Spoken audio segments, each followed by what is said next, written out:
University Vadodara Gujarat की इस webinar श्रृंखला में हम आपका हार्दिक अभिनंदन करते हैं। और इसी वेबिनार श्रृंखला में हम करीब 50 से भी अधिक webinar Parul institute of arts, faculty of arts, department of journalism mass communication, department of political science, department of psychology, department of economics और दूसरे डिपार्टमेंट्स के सानिध्य में हम कर चुके हैं। तो good evening one and all. In the connection of this webinar series, today we have with us renowned stalwarts आचार्य डॉक्टर संजय देव जी। आचार्य डॉक्टर संजय देव जी, हम आपका हार्दिक अभिनंदन करते हैं पीयू वेबिनार प्लेटफॉर्म पर on behalf of the Parul University on behalf of the Parul University president sir, on behalf of the Parul University registrar sir, on behalf of the Parul University vice chancellor sir, we welcome to sir. जैसा कि आप सभी लोग जानते हैं, आचार्य doctor Sanjay Dev जी परिचय अपने आप में एक विस्तृत परिचय, नाम ही काफी है, लेकिन परिचय का मोहताज भी नहीं है। आपका नाम हरियाणा के साधारण ग्रामीण परिवेश में 20 जुलाई 1966 को जन्मे वैदिक पर्यावरणविद, वेद एवं भारतीय संस्कृति के प्रखर चिंतक तथा ओजस्वी वक्ता आचार्य डॉक्टर संजय देव जी ने 1980 में मीनाक्षीपुरम धर्मांतरण कांड से विशेष उद्दलित होकर आजीवन भारत माता की सेवा एवं वैदिक धर्म का कार्य करने की भावना से वैदिक संस्कृति, इतिहास एवं संस्कृत का विशेष अध्ययन करने का संकल्प लिया। मात्र 17 वर्ष की अवस्था में पाणिनि महर्षि द्वारा लिखित संस्कृत व्याकरण की पुस्तक अष्टाध्यायी के 4000 सूत्रों को मात्र 32 दिन में कंठस्थ किया। तत्पश्चात मूल यजुर्वेद, गीता व चाणक्य नीति दर्पण को संपूर्ण रूप से और वेद, मनुस्मृति, रामायण, महाभारत, सत्यार्थ प्रकाश आदि ग्रंथों के हजारों मंत्रों एवं श्लोकों को भी कंठस्थ किया। दक्षिणी हरियाणा में भारी अकाल पड़ने पर अगस्त 1986 में मात्र 20 वर्ष की अवस्था में भिवानी जिले में सफल वृष्टि यज्ञ कराए, जिनके परिणाम स्वरूप भारी बरसात हुई एवं भरपूर फसल हुई। इसके पश्चात ही वैदिक पर्यावरण विषय की और इनकी रुचि हुई और आगे चलकर 2001 में देवी अहिल्या विश्वविद्यालय इंदौर से वेदों में पर्यावरण विषय पर डॉक्टरेट आपने किया। इससे पूर्व वैदिक संस्कृति का प्रतीक चिन्ह, चोटी न रखने और धोती कुर्ता न पहनने की शर्त पर उच्च अध्ययन हेतु जर्मनी जाने से आपने स्पष्ट इनकार कर दिया था। तत्पश्चात आपने विभिन्न शासकीय एवं अशासकीय कॉलेजों से प्राध्यापक पद के प्रस्ताव भी मिले, परंतु राष्ट्र की वर्तमान स्थिति की पीड़ा और वैदिक संस्कृति के प्रसार की उत्कंठा के कारण इन प्रस्तावों को आपने स्वीकार कर दिया। आचार्य श्री का मत है कि प्राध्यापक का पद प्राप्त करके वे सपरिवार सुख सुविधाओं का भोग तो कर सकते हैं, किंतु राष्ट्र और समाज के ऋणों से मुक्त नहीं हो सकते। 2001 में वैदिक संस्कृति के पुनरुत्थान एवं मानव मात्र के कल्याण की भावना से दिव्य मानव मिशन व महर्षि दयानंद अनुसंधान संस्थान और वर्ष 2006 में दिव्य युग निर्माण ट्रस्ट की स्थापना आपने की। 2002 से वैदिक संस्कृति एवं राष्ट्रीय चेतना के मासिक पत्र दिव्य युग का इंदौर से सफल प्रकाशन एवं संचालन भी आप कर रहे हैं और अपने प्रवचनों से, ओजस्वी व्याख्यानों से एवं लेखों के माध्यम से अंतर्राष्ट्रीय स्तर पर सत्य, सनातन वैदिक धर्म का प्रचार प्रसार कर रहे हैं। आज ऐसी विभूति से हमें साक्षात्कार करने का अवसर मिल रहा है। आज का जो हमारा वेबिनार का विषय है वैदिक संस्कृति में मानवाधिकार, इससे आप हमें लाभान्वित करेंगे, विद्यार्थियों को लाभान्वित करेंगे, शिक्षकों को लाभान्वित करेंगे एवं सभी प्रतिभागी जो इस समय हमारे से देश के करीब सभी प्रदेशों के जिलों से हमारे साथ में जुड़े हुए हैं, उन सभी को आप लाभान्वित करेंगे। मैं आपका पीयू वेबिनार मंच से हार्दिक अभिनंदन करता हूं और मैं अब आपसे निवेदन करता हूं sir, please enlighten to us on today's webinar topic वैदिक संस्कृति में मानवाधिकार। हमें इस विषय पर आप लाभान्वित करें और हमारा मार्गदर्शन करें। Now I over to you sir, please enlighten on today's webinar topic as a chief guest of the today's webinar sir. Please sir, now I request you sir, please.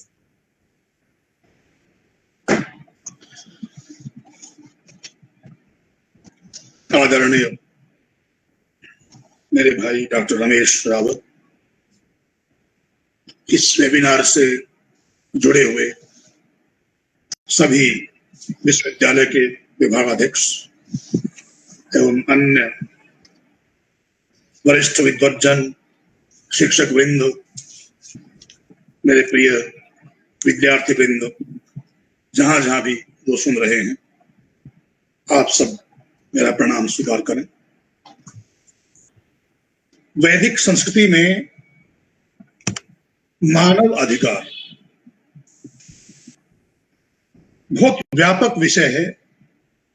थोड़ी सी देर में इस विषय को समेटना संभव नहीं है, संक्षेप में इस विषय पर थोड़ी सी चर्चा हम करेंगे और ऐसी बातों पर ही चर्चा करेंगे जिन्हें आप सभी जानते हैं।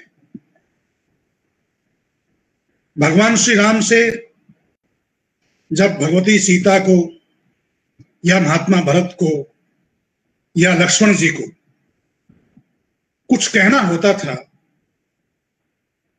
तो वो कहते थे कि हम आपको याद दिला रहे हैं, आपको हम बता नहीं रहे, आप सब जानते हैं, आपको हम केवल याद दिला रहे हैं। तो उन्हें महात्मा भरत के शब्दों में मैं आप सभी से निवेदन करना चाहता हूं कि जानते आप सभी हैं, बस मैं तो केवल याद दिलवा रहा हूं कि हमारी वैदिक संस्कृति, हमारी भारतीय संस्कृति जो सारे विश्व की संवाहक है, वो मानव अधिकारों के विषय में क्या कहती है। पहले तो हम ये जान लें कि मानव कहते किसे हैं, मनुष्य कहते किसे हैं। मनुष्य कहते हैं मत्वा कर्माणि सिद्ध्यति, जो मन से कर्मों को शीलता है, मन से कर्मों को सोचकर करता है। पहले सोचता है, बाद में करता है।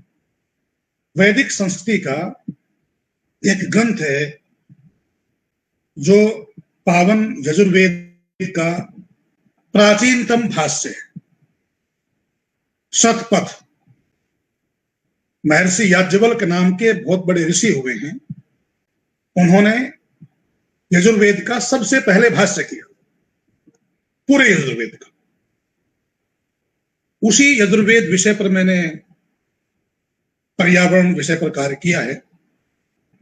तो शतपथ में महर्षि याज्ञवल्क्य कहते हैं यं मनसा ध्यायति तद वाचा वदति, यद वाचा वदति तत् कर्मणा करोति, और यद कर्मणा करोति तद अभि संपद्यते। मनुष्य क्या करता है? मन से सोचता है, और जो कुछ मन से सोचता है, जो मन से सोचता है वही वाणी से कहता है,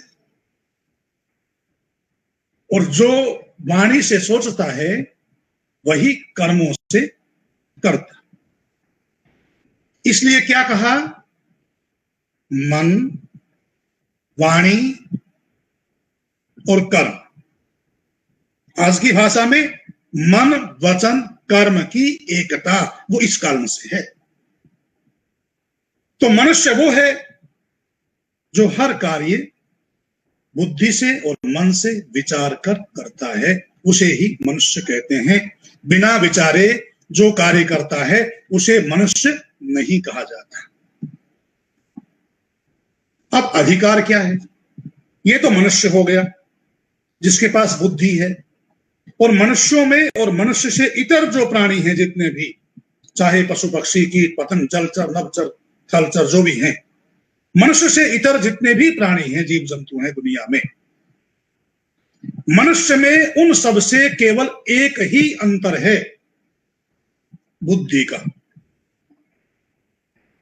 मनुष्य के पास बुद्धि है, मनुष्य बुद्धि से विचार करता है, उस बुद्धि को बढ़ा सकता है।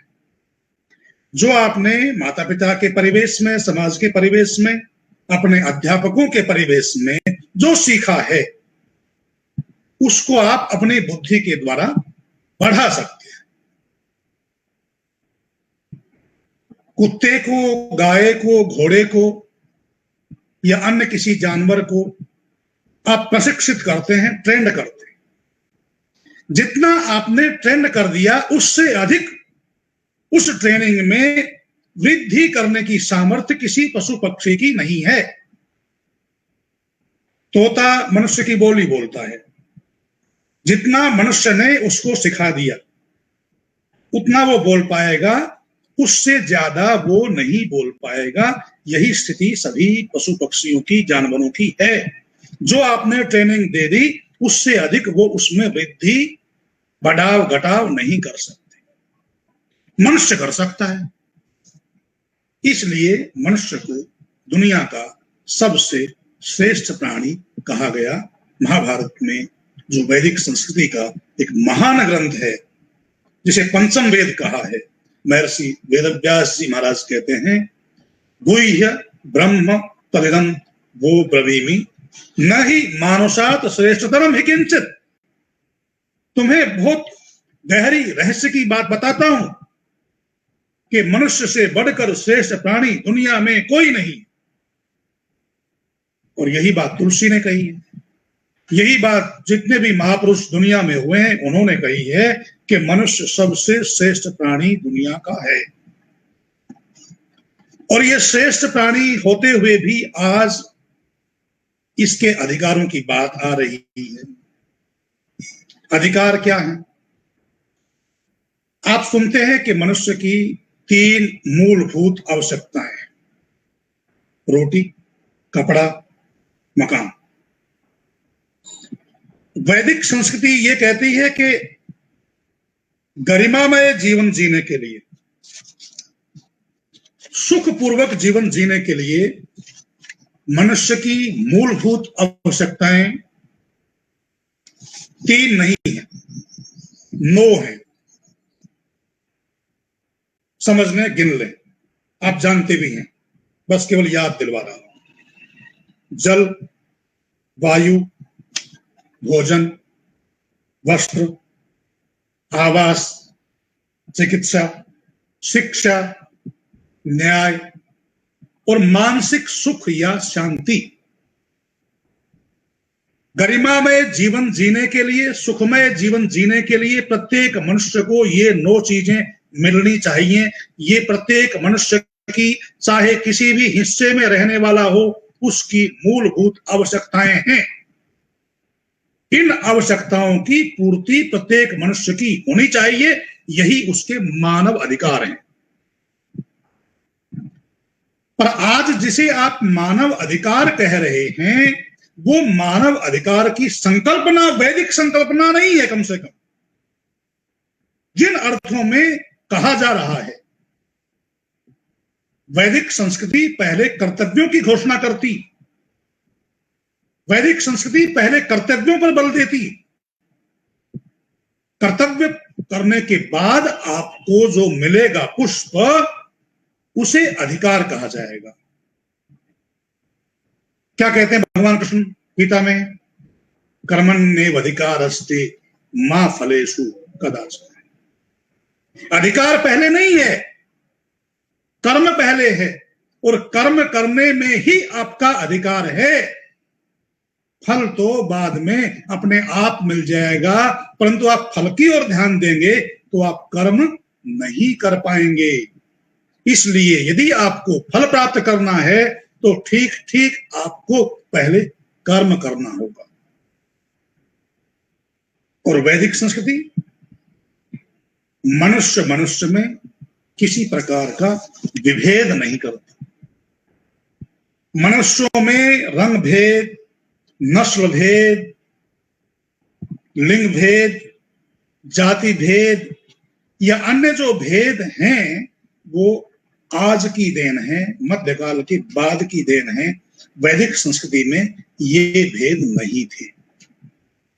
गुण के आधार पर वैदिक संस्कृति भेद करती है मनुष्यों में। देखो, मनुष्य क्योंकि बुद्धि से विचार करता है, मन से चिंतन करता है, तो मन चिंतन के आधार पर, बुद्धि से चिंतन के आधार पर मनुष्यों में भेद तो हो जाएंगे, परंतु वो रंग का भेद नहीं होगा, वो नस्ल का भेद नहीं होगा, वो लिंग का भेद नहीं होगा, वो कुल का या वंश का भेद नहीं होगा। वैदिक संस्कृति में किसी प्रकार का कुल के आधार पर या वंश के आधार पर या लिंग के आधार पर कोई भेदभाव नहीं होता था।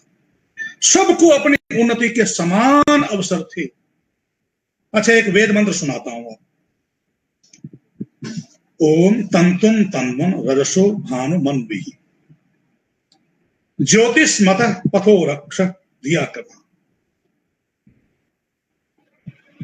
आखिरी में आता है मनुर्भव जनया देव्यम जन।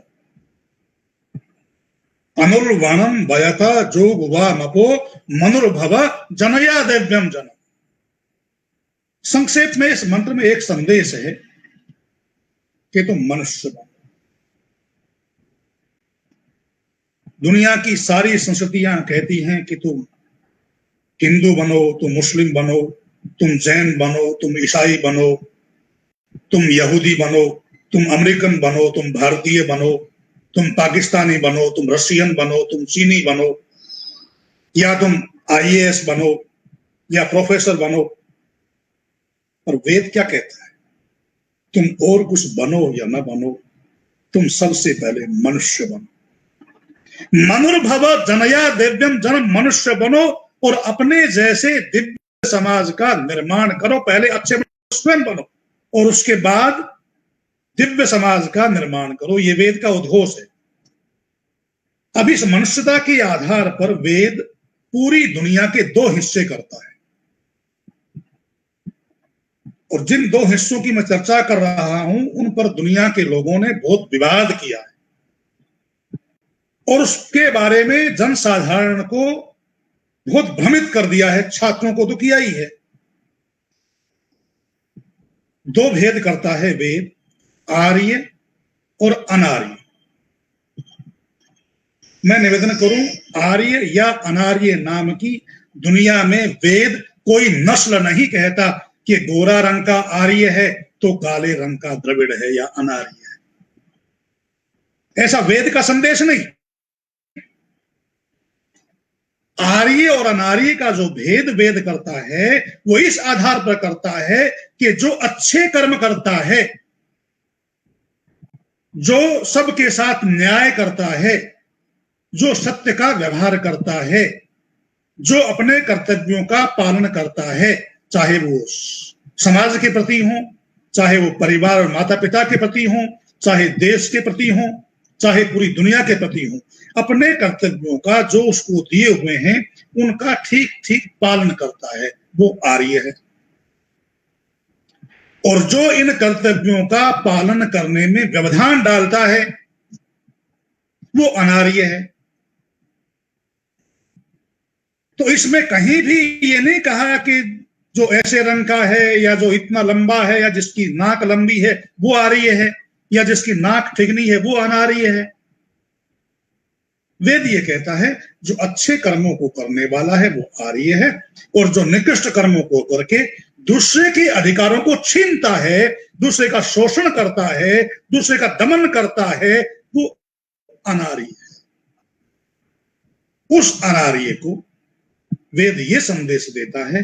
वेद ये नहीं कहता कि जो आर्य नहीं है उसको जीने का अधिकार नहीं है, ये नहीं कहता वेद।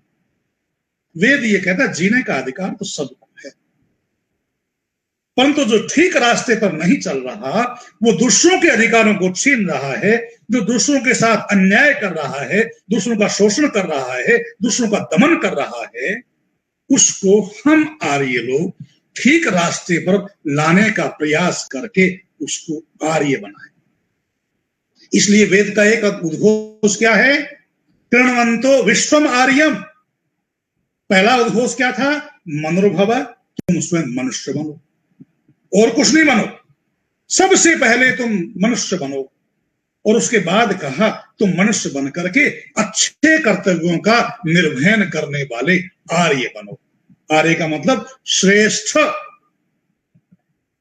महामानव जिसे कहते हैं, अच्छे रास्ते पर चलने वाला सुपथगामी जिसे कहते हैं, वो आर्य है।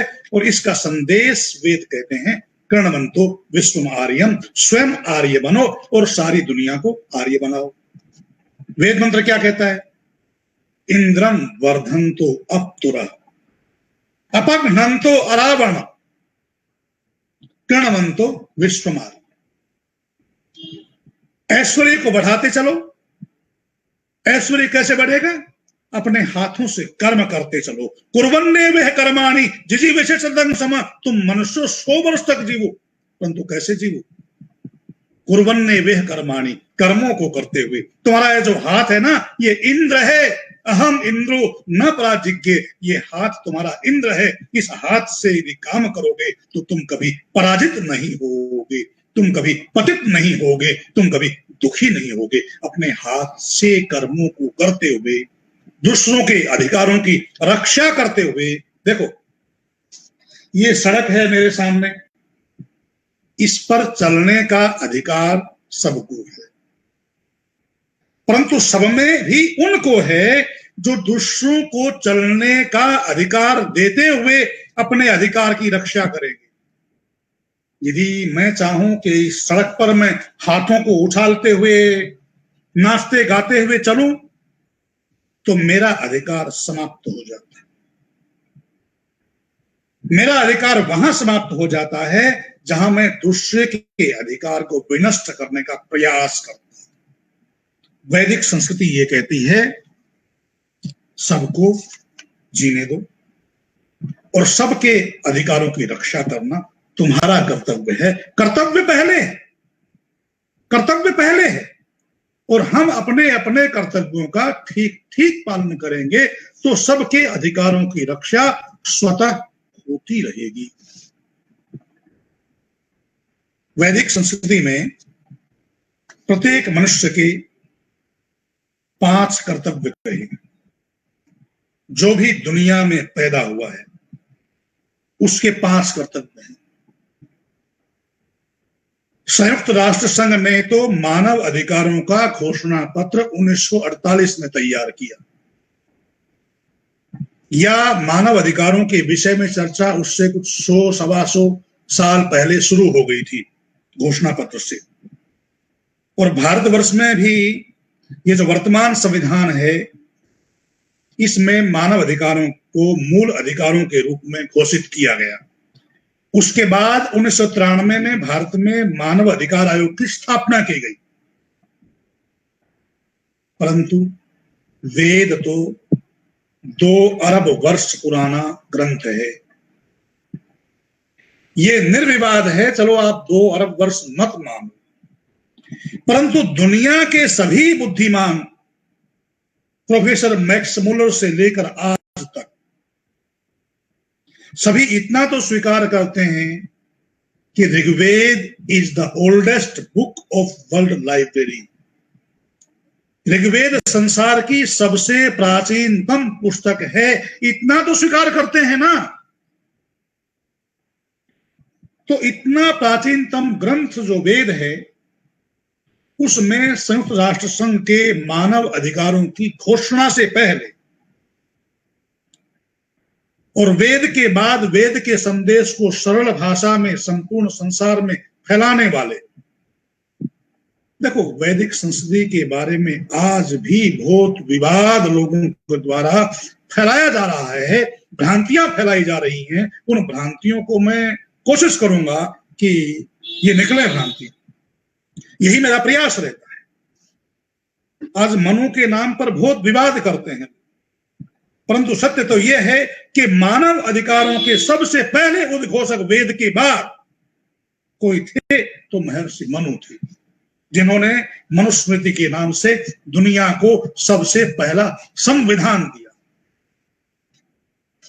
उन मनु महाराज ने वेद के आधार पर प्रत्येक मनुष्य की 5 कर्तव्य निर्धारित किए, जो प्रत्येक मनुष्य को प्रतिदिन करने अनिवार्य है। बीच बीच में उनकी मैं चर्चा करूंगा। जो संयुक्त राष्ट्र संघ ने जो मानव अधिकारों के लिए घोषणा पत्र जारी किया और जिनके आधार पर हमारे वर्तमान संविधान ने मौलिक अधिकारों को उल्लेखित किया, और जिन मानव अधिकारों की रक्षा के लिए भारत के राष्ट्रपति ने और संसद ने मानव अधिकार आयोग की स्थापना की। संक्षेप रूप में मानव अधिकार कुछ कहे गए हैं, जैसे सबको समता का अधिकार है, विधि के सामने सब समान है, कोई लिंग भेद नहीं, कोई जाति भेद नहीं, कोई रंग भेद नहीं। इसका प्रयास आज किया जा रहा है, परंतु जो प्रयास वैदिक संस्कृति से हो रहा है, बिना अधिकारों का नाम दिए अपने कर्तव्यों का पालन सभी करेंगे तो दूसरे के अधिकारों की रक्षा स्वतः ही होती रहेगी। उस वैदिक संस्कृति में सबको बिना किसी कारण के ये आदेश दिया गया कि सबको पढ़ना अनिवार्य है। जब विद्यार्थी पढ़ने के लिए जाता था, भारतीय संस्कृति में पढ़ने के लिए जाने का नाम है उपनयन। नयन मानी देखना, जिससे वो देखने की योग्यता प्राप्त कर सके, अच्छा बुरा जानने की समझ प्राप्त कर सके। जब विद्यार्थी जाता है शिक्षालय में पढ़ने के लिए गुरु के पास, तो उसका नाम होता है उपनयन, अर्थात गुरु के समीप जाना। मनुस्मृति ये कहती है कि 5 वर्ष की अवस्था में जो अपने संतान को ज्ञानी बनाना चाहते हैं, ज्ञान के मार्ग पर चलाना चाहते हैं, वो 5 वर्ष की अवस्था में अपने संतान को, प्रत्येक व्यक्ति, ये नहीं कि जो काला आदमी है वो न भेजे, गोरा आदमी है वो भेजे, या अमेरिका में रहने वाला है वो भेजे, या भारत में रहने वाला है वो न भेजे, ऐसा नहीं। बिना किसी भेद के जो अपनी संतान को बुद्धि से जोड़ना चाहता है, ज्ञान के मार्ग पर चलाना चाहता है, वो बिना किसी भेदभाव के अपनी संतान को गुरुकुल में, शिक्षालय में गुरु के पास भेज दे। यही तो संदेश संयुक्त राष्ट्र संघ का घोषणा पत्र करता है कि प्रत्येक माता पिता को चाहिए कि वो अपने बच्चों को पढ़ाएं। ये घोषणा पत्र में उल्लेखित है।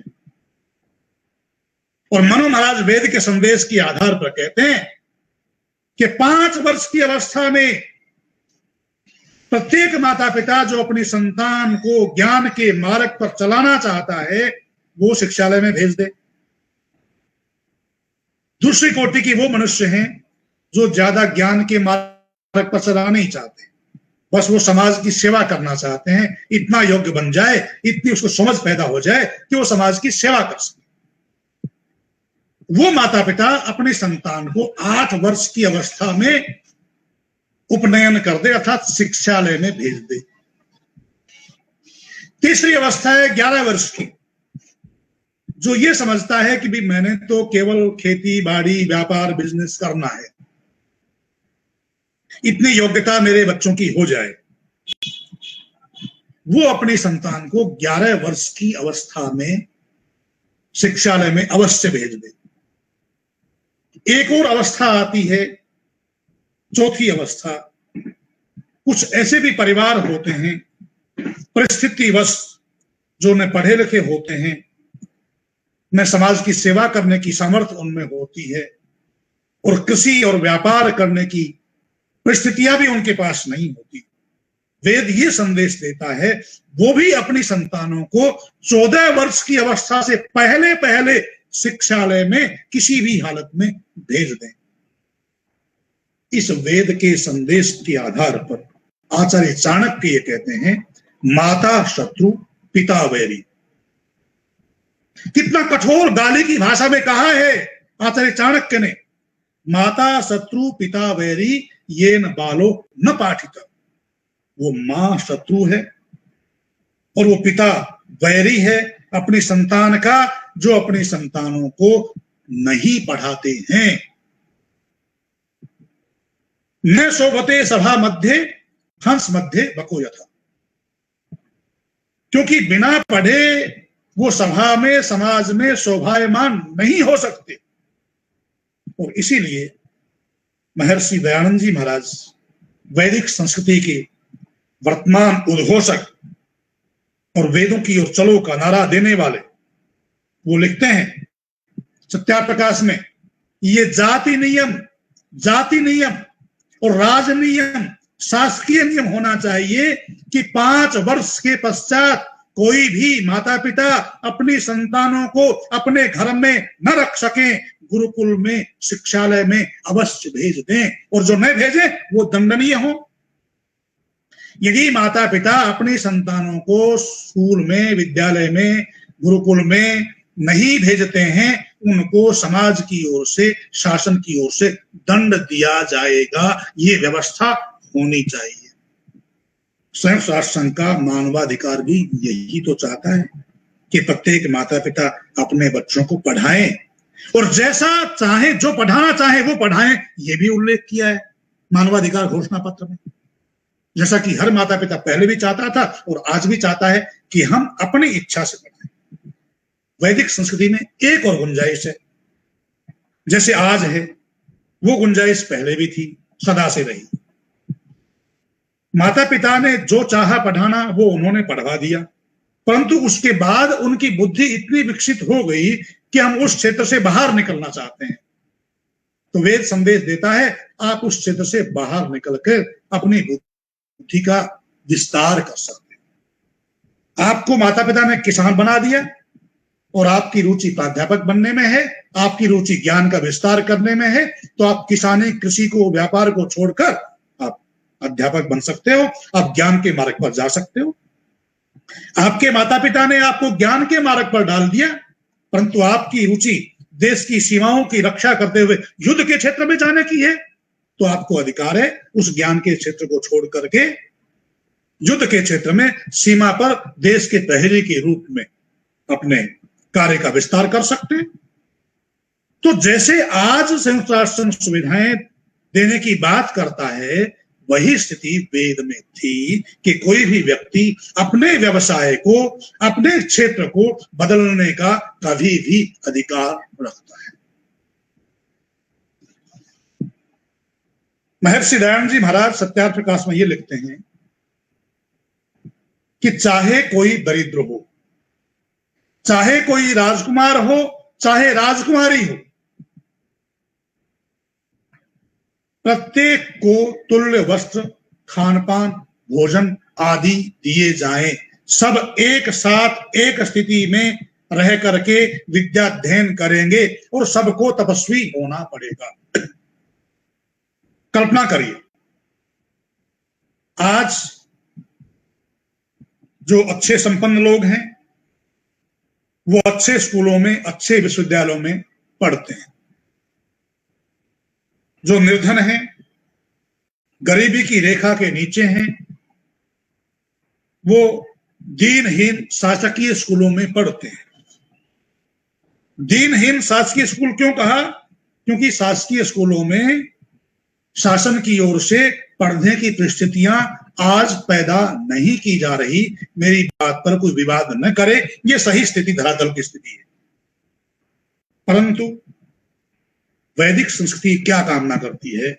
वैदिक संस्कृति ये कामना करती है, दुनिया में समता स्थापित करना चाहते हो तो शासन का पहला कर्तव्य है, समाज का पहला कर्तव्य है, ताकि सबको समता का अधिकार प्राप्त हो, वो कर्तव्य ये है कि कृष्ण और सुदामा, कृष्ण राज परिवार की संतान और सुदामा गरीब परिवार की संतान, वो दोनों एक परिवेश में एक चटाई पर बैठकर पढ़ेंगे। उनको तुल्य वस्त्र, भोजन, खान पान आदि दिए जाएंगे। हाँ, अपनी योग्यता के अनुसार, अपनी सामर्थ्य के अनुसार बाद में जो बनेंगे वो बनेंगे। भाई हमारे जितने भी प्रोफेसर हैं, मेरे माननीय, और प्रोफेसर डॉक्टर रमेश रावत हैं, वो जितने भी विद्यार्थियों को पढ़ाते हैं वो सबको बिना किसी पक्षपात के पढ़ाते हैं। कोई पक्षपात नहीं करते पढ़ाते हुए। परंतु कोई विद्यार्थी 100% अंक लेता है, कोई विद्यार्थी 90% अंक लेता है, कोई विद्यार्थी 60% अंक लेता है, कोई विद्यार्थी फेल हो जाता है। उसमें प्रोफेसर जो भी हमारे हैं उनका दोष तो नहीं है, वो तो सबको पढ़ा रहे हैं। तो हमारी जो वैदिक संस्कृति है उसका दोष नहीं है बाद में व्यक्ति क्या बने। वैदिक संस्कृति ने यह परिस्थिति पैदा कर दी कि शासन ऐसी व्यवस्था करे, शासन सबको समानता का अधिकार देते हुए ये व्यवस्था करे कि राष्ट्रपति की संतान भी और चपरासी की संतान भी एक साथ ये न बता करके कि ये राष्ट्रपति की संतान है, ये ब्राह्मण की संतान है, ये श्रमिक की संतान है, ये न बता करके पढ़ें। साथ साथ भोजन करें, साथ साथ स्वाध्याय करें और साथ साथ तपस्वी हों, गुरुओं की सेवा करें, तब समानता आएगी। या जब ये उल्लेखित किया जाएगा पहली कक्षा में व्यक्ति दाखिल हो रहा है और उससे पूछा जा रहा है कि भाई तुम्हारी जाति क्या है। वैदिक संस्कृति की व्यवस्था में बिना किसी जाति के भेदभाव के, बिना किसी वर्ण के भेदभाव के, बिना किसी रंग के भेदभाव के ये व्यवस्था थी कि पढ़ने वाले किसी भी विद्यार्थी की जाति नहीं पूछी जाएगी। यही कारण है कि जब गुरु के पास जाया जाता था, क्योंकि विद्यार्थी समस्त समाज की संपत्ति होता था, विद्यार्थी समस्त समाज की संपत्ति होता था, तो उपनयन संस्कार के समय भारतीय संस्कृति ने, मनु महाराज ने विधान किया है कि उपनयन संस्कार जब हो रहा है, जब गुरु के पास ले जाया जा रहा है, तो उस समय वो विद्यार्थी, वहां जो लोग बैठे हुए हैं, उसको विदा करने के लिए उसको भिक्षा देंगे। विद्यार्थी अपनी झोली फैलाकर उसके संस्कार में, उसको गुरुकुल में विदा करने के लिए आए हुए जितने भी समाज जन हैं, उनके पास अपनी झोली लेकर जाता है। और जिन्होंने रामायण दूरदर्शन पर या अन्य चैनलों पर देखी होगी, वो देखें, याद करें उस दृश्य को। जब उपनयन संस्कार उनका हो रहा है, गुरु वशिष्ठ के पास जा रहे हैं, तो उपस्थित सभी जनों के पास वो जा रहे हैं, भिक्षाम देहि। केवल अपनी मां के पास नहीं, केवल अपने पिता के पास नहीं, जो भी समाज जन वहां उपस्थित हैं उनके पास जाकर के वो कहते हैं भिक्षाम देहि, अर्थात मैं पूरे समाज का हूं, पूरे समाज का दायित्व मेरा पोषण करने का है, पूरा समाज मेरा पोषण करेगा, क्योंकि मैं भी आगे जब पढ़ करके आऊंगा पूरे समाज की सेवा करूंगा। तो हमारे यहाँ तो 5 सितारा होटल टाइप जो स्कूल हैं, कॉलेज हैं, यूनिवर्सिटीज हैं, उनमें समृद्ध लोगों के बच्चे पढ़ते हैं और जो बेचारे गरीब हैं वो दीनहीन स्कूलों में पढ़ते हैं। तो समता कहां से आएगी? समता तो वेद के संदेश से आएगी। और वेद ये कहता है, शृण्वन्तो वै अमृतस्य पुत्रः, हे दुनिया के लोगों, तुम सब अमृत के पुत्र हो। वेद ये संदेश देता है, अज्येष्ठा स अकनिष्ठा स, तुम में कोई ऊंचा नहीं है, कोई नीचा नहीं है। एते संभ्रातरो वावृधु सो भगाया, तुम सब अपनी अपनी उन्नति के लिए आगे बढ़ो, तुम सबको आगे बढ़ने का अधिकार है। उद्यानम ते पुरुष नावयानम, तुम्हें ऊंचा उठना चाहिए, तुम्हें ऊंचा उठने का अधिकार है, तुम्हें नीचा गिरने का अधिकार नहीं है। तुम्हें प्रकृति ने जो जीवन दिया है वो ऊंचा उठने के लिए दिया है, नीचे गिरने के लिए नहीं दिया। तो मनुष्य वो होता है जो ऊंचा उठता है, जो ऊपर ही ऊपर उन्नति ही करता जाता है, उसे मनुष्य कहा। कौन मनुष्य? जो मन से कर्मों को सीता है। थोड़ी थोड़ी चर्चा हम कर रहे हैं। स्वतंत्रता का अधिकार,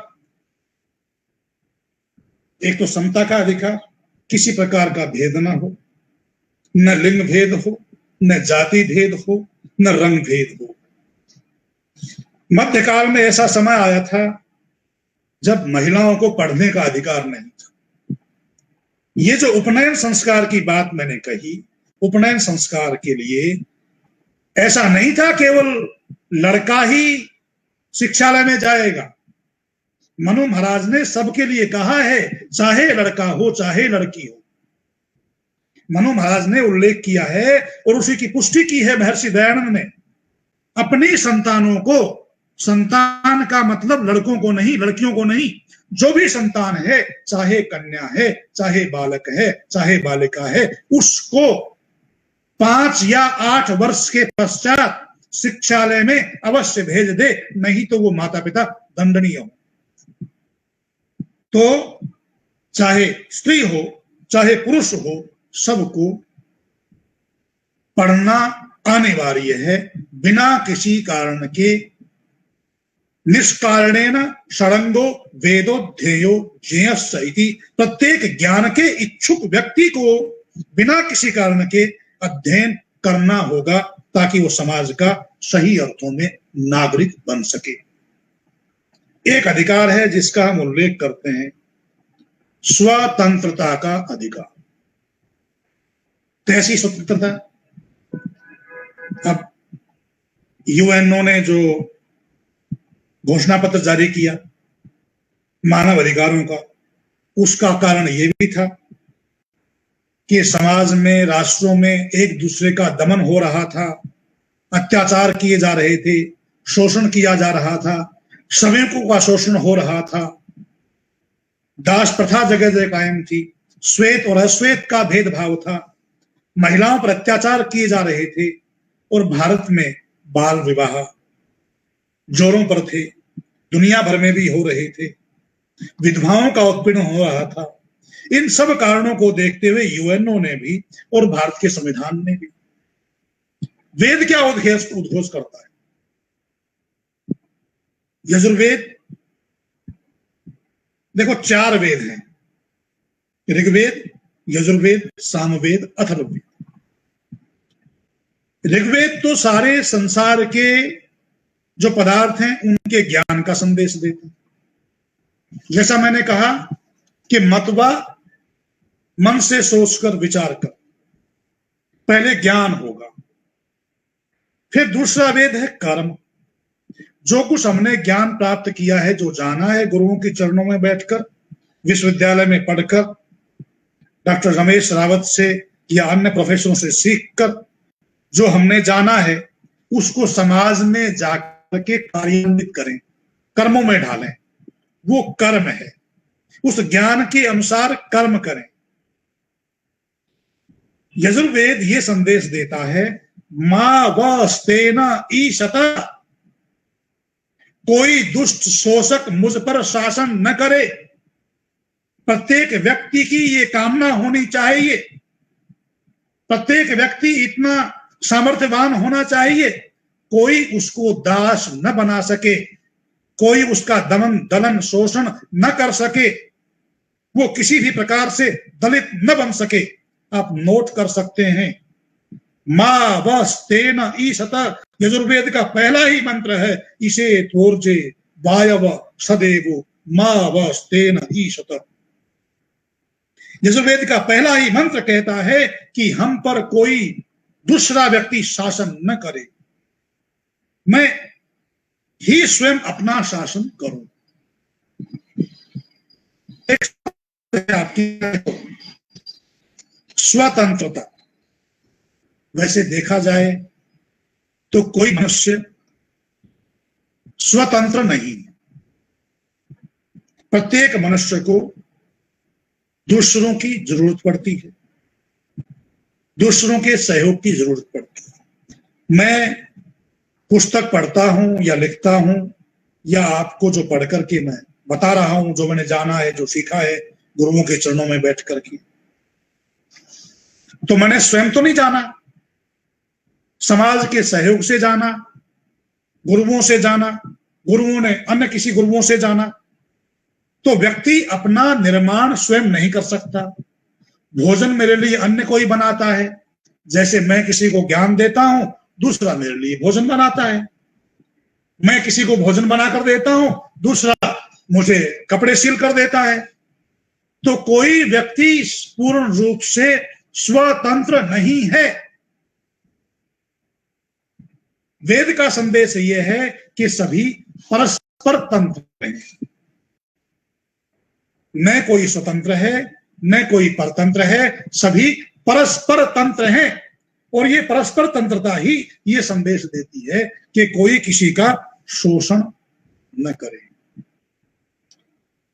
4 महान शत्रु हैं समाज के, जिनसे समाज में शोषण होता है: अज्ञान, अन्याय, अभाव और आलस्य। आज दुनिया में 4 ही वर्ग हैं, बिना लिंग भेद के, बिना जाति भेद के, बिना रंग भेद के। एक बुद्धिजीवी वर्ग है। बुद्धिजीवी वर्ग वेद के अनुसार यह संकल्प लेता है कि मैं दुनिया से अज्ञान का निवारण कर दूं, सबको शिक्षित कर दूं, सबको पढ़ा दूं। बुद्धिमान व्यक्ति यह संकल्प ले। एक बलशाली योद्धा वर्ग, वो ये संकल्प ले कि मेरे सामने किसी पर अत्याचार न होने पावे। ये वेद का संदेश। तीसरा वो वर्ग है जो व्यापार करता है, जो कृषि करता है, कृषि व्यापार के द्वारा समाज की सेवा करता है। वेद का संदेश ये है कि वो ये संकल्प करे कि किसी भी व्यक्ति को अभावग्रस्त न रहने दे। चौथा है श्रमिक वर्ग, वो समाज में जो भी अव्यवस्था है उसको ठीक करे। ये चार समाज के महान शत्रु हैं। इन चारों शत्रुओं को समाप्त करने का संकल्प वेद की संस्कृति समाज के प्रत्येक व्यक्ति को देती है, बिना शोषण करते हुए सबका पोषण करने का संदेश देती है। वैदिक संस्कृति ये कहती है कि मेरी बात को कोई मानता है चाहे नहीं मानता है, अपने विवेक से काम लेकर हम तो ये कामना करते हैं, सर्वे भवन्तु सुखिनः, सर्वे भवन्तु सुखिनः, सर्वे सन्तु निरामया, मां कश्चित् दुख भाग भवे। मेरी बात को माने चाहे न माने, हमने तो नास्तिक को भी आदर दिया है। हमारे यहां चारवाक का भी आदर है। चारवाक जो वेद को गाली देता था, जो वेद को नहीं मानता था, उस चारवाक को भी वैदिक संस्कृति ने ऋषि का दर्जा दिया है। हमारे यहां मतभेद की गुंजाइश सदा रही है, सहनशीलता सदा रही है। योग दर्शन यही संदेश देता है। योग दर्शन में क्या कहा? अहिंसा, सत्य, अस्तेय, ब्रह्मचर्य, अपरिग्रह। योग दर्शन के इस सामाजिक नियम का जो पालन करेगा जो समाज, उस समाज में किसी की हिंसा नहीं होगी। हमारे यहाँ अधिकार केवल मानवों के लिए नहीं है, जितने भी प्राणी संसार में हैं, जितने भी जीव जंतु हैं, उनके अधिकारों की बात वैदिक संस्कृति करती है। वैदिक संस्कृति पूर्ण अहिंसा की बात करती है, जिसमें केवल मनुष्य ही नहीं, संसार के सब प्राणी सम्मिलित हैं। पूर्ण अहिंसा का संदेश वैदिक संस्कृति देती है। सत्य, जो पदार्थ जैसा है उसको वैसा ही कहो, और कहते हैं अस्तेय, बिना जानकारी के, बिना पूछे किसी की वस्तु का अपहरण मत करो, और अपरिग्रह, जमाखोरी मत करो। आज संसार में विषमता का, असमानता का एक बहुत बड़ा कारण जमाखोरी भी है, और वेद ये संदेश देता है, जो जमाखोरी करता है, जो परिग्रह करता है, वो समाज का सबसे बड़ा दुश्मन है। यूनेस्को ने एक संदेश दिया, युद्धों की शुरुआत कहां से होती? संसार में युद्धों की शुरुआत, पहले युद्ध मनुष्य के मन में पैदा होता है।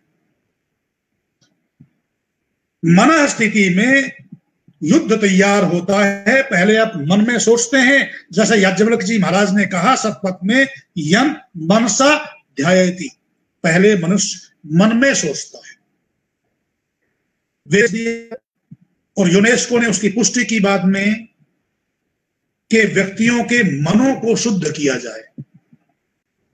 यजुर्वेद में पूरा एक अध्याय है मन शुद्धि के लिए, जिसके हर मंत्र के अर्थ के आखिरी में आता है, तन मे मना शिव संकल्प मस्तु, मेरा मन शिव संकल्प से युक्त हो, मैं शिव संकल्प वाला।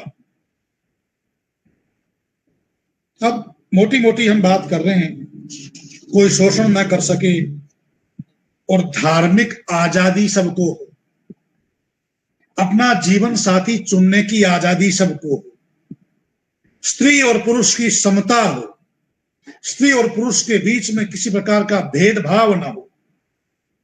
जैसा मैंने कहा, देखो, एक तो धर्म के बारे में, वेद के बारे में, मनुस्मृति के बारे में समाज में बहुत भ्रांतियां फैला दी गई। वेद, जैसा मैंने बताया, संदेश ये देता है कि मनुर्भव, मनुष्य बनो। हिंदू होना, मुस्लिम होना, ईसाई होना, यहूदी होना, बौद्ध होना, या किसी भी जाति से ग्रस्त होना, ये धर्म नहीं है। मनु महाराज ये कहते हैं, धृति क्षमा दमोस्तेयम शोषम इंद्रिय निग्रह। धृति अर्थात धैर्य, सब्र करना।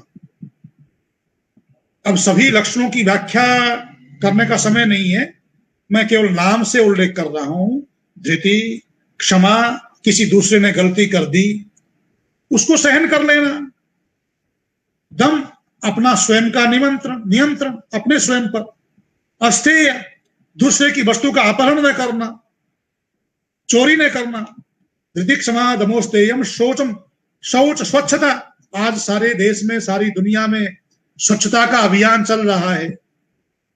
योग दर्शन और महर्षि मनु लाखों वर्षों से स्वच्छता के अभियान की चर्चा कर रहे हैं कि प्रत्येक व्यक्ति का उठते ही पहला दायित्व है स्वच्छता, शौच। ये सामाजिक अनुशासन का, योग दर्शन का नियम है। महर्षि पतंजलि ने भी कहा है और महर्षि मनु भी संदेश यही देते हैं, अदभिर गात्राणि शुद्धं। जल से शरीर शुद्ध होता है, मन सत्येन शुद्धति। मन की शुद्धि सत्य से होती है, ज्ञान से होती है। और यूनेस्को भी यही संदेश देता है कि प्रत्येक मनुष्य अपने मन को शुद्ध करेगा तो मनों में युद्ध भूमि तैयार नहीं होगी, तो दुनिया में युद्ध नहीं होंगे। अब 2 अधिकार भारत के संविधान में संशोधित करके अभी अभी बनाए हैं। एक का तो मैंने चर्चा की कि शिक्षा का अधिकार। ये तो वैदिक संस्कृति शुरू से कहती है कि सबको पढ़ना अनिवार्य है। आज भी सबको पढ़ना, शिक्षा का अधिकार अधिनियम जारी होने के बाद भी सबको पढ़ने का समान अधिकार नहीं दिया गया है। मैं सामर्थ्यशाली हूं तो मैंने जैसे बताया कि मेरी संतान को मैं कहीं भी पढ़ा सकता हूं, तो ये शिक्षा का समान अधिकार नहीं है, ये उन्नति का समान अवसर नहीं है। जबकि वेद तो उन्नति के समान अवसर की बात करता है। कृष्ण और सुदामा को राष्ट्रपति और चपरासी के दोनों के बच्चों को एक साथ पढ़ाने का संदेश देता है। जब राष्ट्रपति और चपरासी दोनों की संतानें एक साथ पढ़ेंगी, उस दिन समाज में कोई ऊंचा नीचा नहीं होगा, समाज में समरसता अपने आप हो जाएगी। एक दूसरा अधिकार अभी घोषित किया है, भोजन का अधिकार। सबको भोजन का अधिकार मिले। वैदिक संस्कृति में जब भी कोई व्यक्ति भोजन करने बैठता है, एक मंत्र बोलता है। कुछ लोग तो मंत्र बोलते हैं, सहना भवतु सहनो भुनक्तु सह वीर्यं करवावहै। कुछ लोग तो ये मंत्र बोलते हैं। और कुछ जो वैदिक परिपाटी के लोग हैं वो ये मंत्र बोलते हैं, अन्न पते अन्नस्य नो देह्यनमिव सुस्मिनः। प्रत्येक व्यक्ति भोजन करने से पहले ये मंत्र बोलता है और ये प्रार्थना करता है कि हे प्रभु, मैं भोजन कर रहा हूं, पर मेरे भोजन करने से पहले मैं मेरे आसपास देख रहा हूं कोई भूखा तो नहीं है। जब मैं हर भूखे व्यक्ति के अधिकार की रक्षा अपना कर्तव्य मान करके स्वयं करूंगा तो दूसरे व्यक्ति को भूख का अधिकार मांगने की जरूरत ही नहीं है। और भगवान श्री कृष्ण तो गीता में कहते हैं, यज्ञ शिष्टासिनो संत मुच्चन्ते सर्व किल्बिषै भुंजते ते त्वघं पापा ये पचन्ति आत्म कारणात्। भगवान कृष्ण गीता में कहते हैं कि जो यज्ञ शेष खाते हैं अर्थात दूसरों को खिला करके खाते हैं, यज्ञ शिष्टासिना संत मुच्चन्ते सर्व किल्बिषै, वो सब पापों से मुक्त हो जाते हैं। परंतु जो केवल अपने लिए पकाते हैं, वो पाप खाते हैं, वो सब पापों में लिप्त रहते हैं, उनको तो जीने का अधिकार होना ही नहीं चाहिए। परंतु आज असली ये है कि आतंकवादियों के अधिकारों की भी चर्चा होती है, बदमाश और गुंडे लफंगों के अधिकारों की भी चर्चा होती है, पर जो सही अर्थों में मनुष्य है उनके अधिकारों का शोषण किया जाता है। वैदिक संस्कृति में ऐसा नहीं था। वैदिक संस्कृति जहां सबके अधिकारों के संरक्षण की बात करती है, क्योंकि उस संस्कृति में अपने अपने कर्तव्यों का पालन करते हैं। प्रत्येक व्यक्ति को भोजन करने का अधिकार ही तब था जब वो दूसरे को भोजन करवा चुका होता था। यही कारण था कि वैदिक विवाह संस्कार में एक विधि होती है मधुपरक विधि। मधुपरक विधि में वर के हाथ में वधू के द्वारा कटोरी में मधुपरक दिया जाता है, जिसमें दही होता है, शहद होता है, घी होता है, मक्खन होता है। वर जो विवाह में उपस्थित हुआ है पानी ग्रहण करने के लिए, वो उस मधुपरक को अर्थात दही घी शहद को देखता है और उसको देख करके चारों दिशाओं में छींटे देता है। ये छींटे देते हुए संकल्प करता है, मित्र से त्वा चक्षुषा समीक्षा महे, मैं सारे प्राणी मात्र को, सारे जीवों को मित्र भाव की दृष्टि से देखता हूं। मैं इस मधुपरक का, इस भोजन का ग्रहण तभी करूंगा जब मेरे आसपास परिवेश में जो है उनको खिला पाऊंगा। और उस विवाह संस्कार में आचार्य के द्वारा, पुरोहित के द्वारा यह संकल्प दिलवाया जाता है कि तुम अब दोनों गृहस्थ आश्रम में जा रहे हो, तुमने सबसे बाद में भोजन करना है।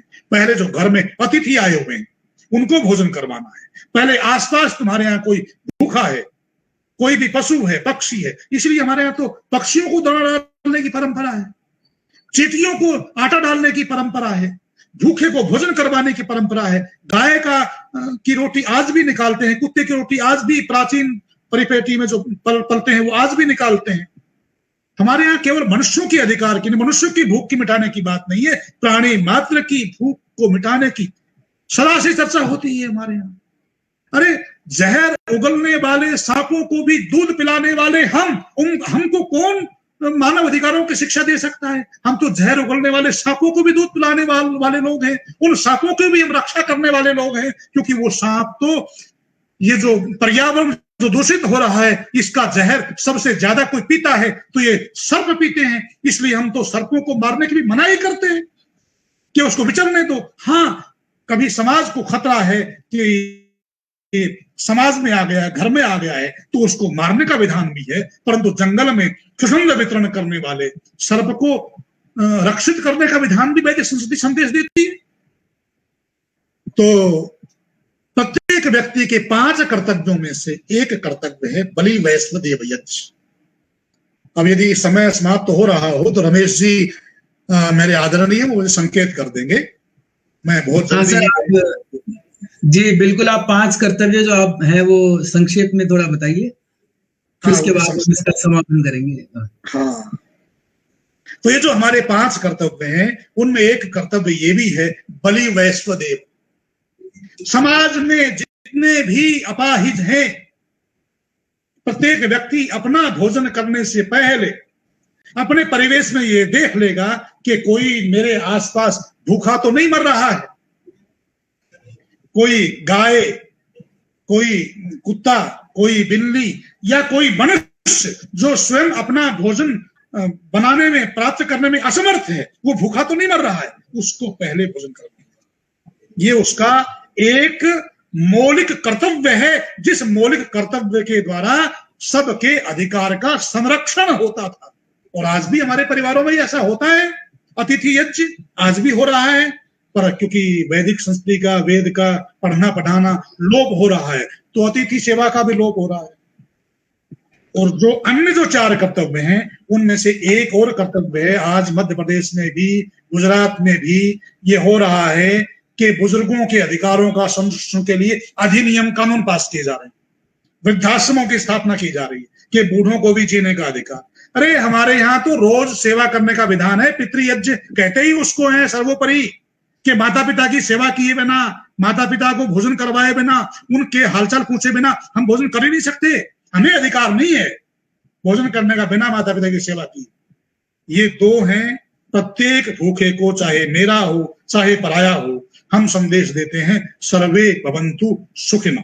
अब जो 3 अन्य यज्ञ हैं, देव यज्ञ, ब्रह्म यज्ञ, अन्य जो 3 यज्ञ हैं जिसमें अतिथि यज्ञ भी आ गया, ये ज्ञान मार्ग से संबंधित हैं, इनके बारे में कभी फिर चर्चा करेंगे। पर जो 2 यज्ञ हैं, बलि वैश्व देव यज्ञ और अतिथि यज्ञ, ये तो प्रत्येक भूखे को भोजन करवाने के लिए है, हमारे कर्तव्य की याद दिलवाते हैं।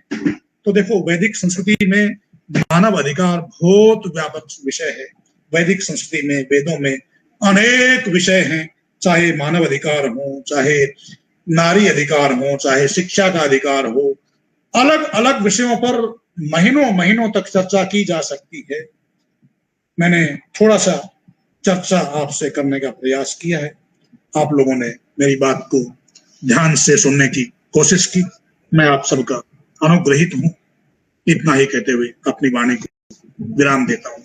ओम शांति, जय भारत। आप सभी को प्रणाम। बहुत बहुत धन्यवाद सर। आपने इस 60 मिनट के अपने वक्तव्य के अंदर वैदिक संस्कृति के जो विभिन्न आयाम हैं और जो बहुत सी बातें हैं मानव अधिकारों को लेकर के, उसके संदर्भ में आपने हमें बताया। आपने अपने वक्तव्य के अंदर में बहुत सारी बातें बताई। आपने अपने वक्तव्य की जो शुरुआत की, उसके आरंभ के अंदर मानव और मनुष्य की जो परिभाषा बताई, वो बहुत ही अच्छी तरीके से आपने बताई कि हमें मनुष्य बनना बहुत जरूरी है। हम चाहे कुछ बने या नहीं बने, लेकिन मनुष्य बन जाए तो हमारा जीवन साकार हो गया। और मनुष्य बनाने के जो मंत्र भी आपने दिए, वो कर्तव्यों की बात की, अधिकारों की बात की, और आपने जिस तरीके से यूनेस्को से, भारत के संविधान से इन सभी को जोड़ा और समझाया, वो अपने आप में एक बहुत ही अच्छे तरीके से आपने उसे समझाया। यजुर्वेद के बारे में आपने बताया, मन और वचन और कर्म की एकता के बारे में आपने बताया।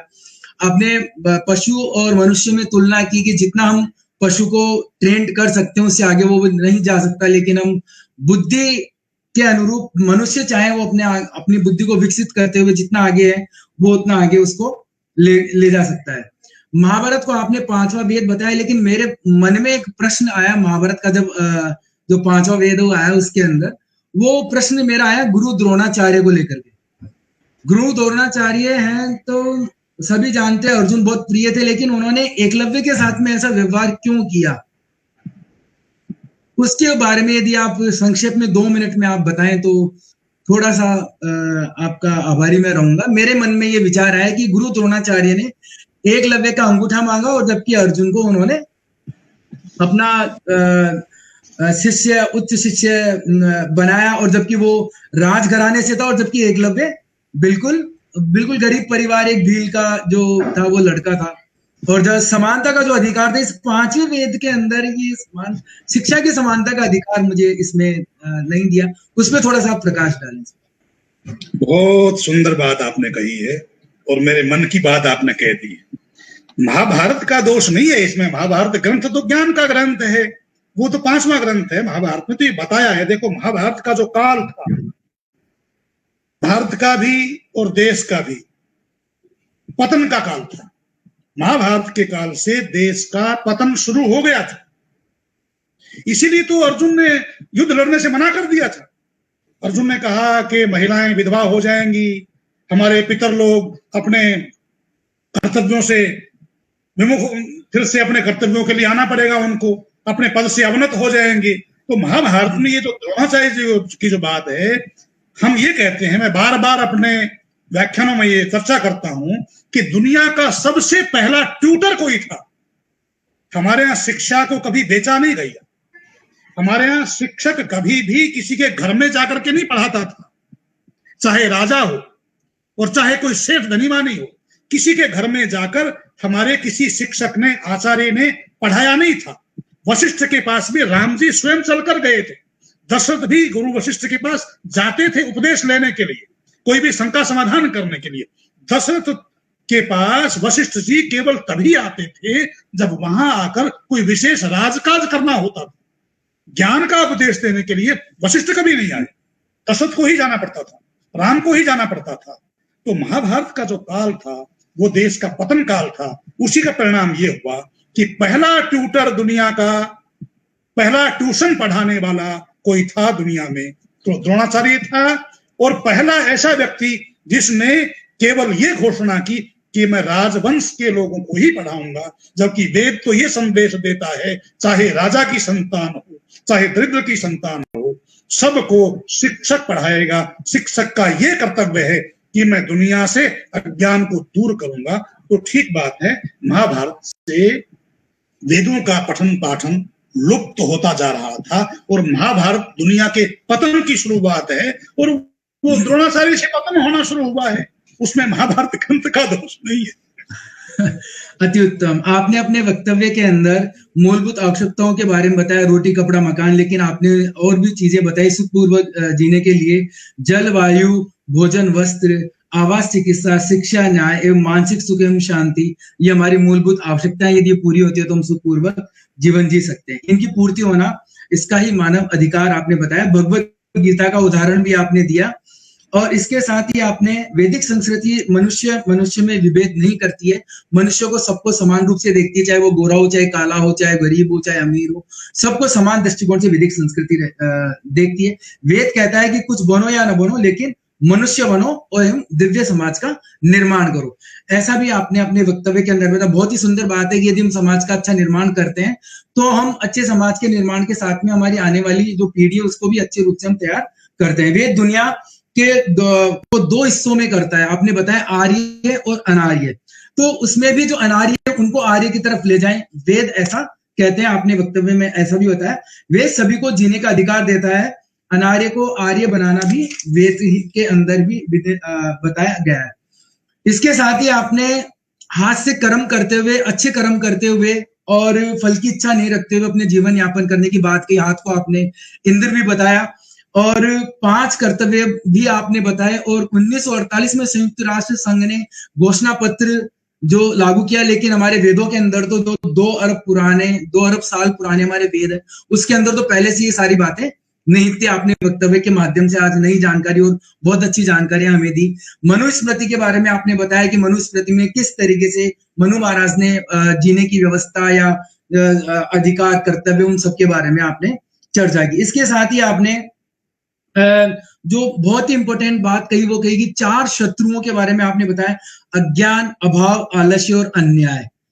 ये वाकई में 4 ऐसे शत्रु हैं। यदि अज्ञान नहीं है, किसी अभाव में यदि वो रहता है, आलस्य या अन्याय है, तो ये 4 जो शत्रु हैं उसके बारे में आपने बताया। और जो संपन्न व्यक्ति है, संपूर्ण, उनको इसे दूर करने का निरंतर प्रयास करते रहना चाहिए। इसके साथ में सत्य, अस्त्य, परिग्रह आदि सभी की पालना की बात भी आपने की। जमाखोरी का आपने विरोध भी किया और जमाखोरी नहीं करने की बात भी आपने कही।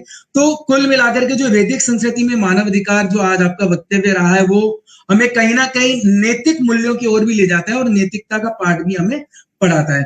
आपने इन उत्तम विचारों से हमें आज वैदिक संस्कृति में मानव अधिकार विषय के माध्यम से हमें लाभान्वित किया, विद्यार्थियों को लाभान्वित किया, और जो भी प्रतिभागी है, शिक्षक हैं और जो भी पत्रकार बंधु भी हमसे जुड़े हुए हैं, देश के कोने कोने से, विभिन्न प्रदेशों से लोग हमारे साथ जुड़े हुए, उनको आपने लाभान्वित किया।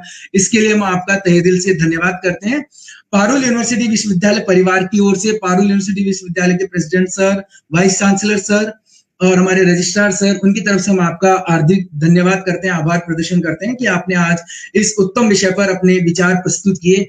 इस 1 घंटे के पूरे समय में पता ही नहीं लग रहा था कि अभी भी हम ज्ञान की जो प्यास है वो भी बुझी नहीं है। 1 घंटा समाप्त होने के बाद भी ऐसे लग रहा था कि अभी तो 3 या 4 मिनट ही खत्म हुए या 5 मिनट ही खत्म हुए। ये सतत क्यों नहीं आगे चलता रहे, 3 घंटे, 4 घंटे, 5 घंटे लगातार, तो भी ऐसा ही लगेगा। लेकिन समय की भी अपनी सीमा है और आपका स्वयं का भी समय है, उसके अंदर आपके भी काफी व्यस्त कार्यक्रम रहते हैं।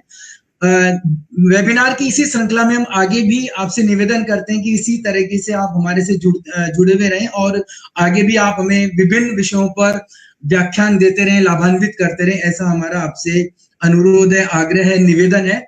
और इन्हीं शब्दों के साथ मैं आपका पुनः धन्यवाद देना चाहता हूँ। इसी के साथ also thankful to our PU webinar technical team, बिना किसी टेक्निकल प्रॉब्लम के, समस्या के, उन्होंने इस वेबिनार को पूरा आयोजित किया। इसके साथ में मेरे साथ में जो शिक्षक हैं, स्टाफ है, जो जुड़े हुए हैं, निरंतर इस वेबिनार को प्रमोट करने में, इस आयोजन को सफल बनाने में जुड़े हुए हैं, उनका भी मैं तहे दिल से धन्यवाद करता हूँ। Thank you very much sir.